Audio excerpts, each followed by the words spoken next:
വിരലിൻ്റെ കാര്യത്തിലാണേലും യാത്രയുടെ കാര്യത്തിലാണേലും രണ്ടും മുറിഞ്ഞു പോകാതെ തുന്നിച്ചേർത്തത് കിംസ് അൽ ഷിഫയിലെ ഹാൻഡ് ആൻഡ് റിസ്റ്റ് സെൻ്ററാണ്. Hand and wrist centre, KIMS Al Shifa hospital, Perinthalmanna. Excise commissioner squad പാർട്ടിയും കുറ്റിപ്പുറം എക്സൈസ് റേഞ്ച് പാർട്ടിയും എക്സൈസ് ഇന്റലിജൻസ് ബ്യൂറോയും സംയുക്തമായി കോട്ടക്കൽ ടൗണിൽ നടത്തിയ പരിശോധനയിൽ ബൈക്കിൽ കടത്തുകയായിരുന്ന 5.100 ഗ്രാം കഞ്ചാവുമായി സ്കൂൾ ബസ് ഡ്രൈവർ പിടിയിൽ. കോട്ടക്കൽ വെള്ളക്കാട്ട് വീട്ടിൽ VK ഷെഫീറിനെയാണ് പിടികൂടിയത്. തുടർന്ന് പ്രതിയുടെ വീട്ടിൽ നടത്തിയ പരിശോധനയിൽ 11.503 ഗ്രാം കഞ്ചാവും 20,88,500 രൂപയും കണ്ടെത്തി.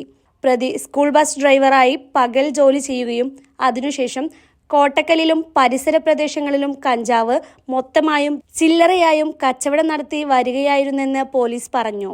Excise inspector Shijumon T, civil excise ഓഫീസർമാരായ Akhildas, E Sachidas, V Praveen E എന്നിവരും കുറ്റിപ്പുറം എക്സൈസ് ഓഫീസിലെ preventive officer Pramod PP, Lenin P, civil excise ഓഫീസർമാരായ Alex, Divya K, assistant excise inspector driver Ganesh K എന്നിവർ അടങ്ങിയ സംഘമാണ് പ്രതിയെ പിടികൂടിയത്.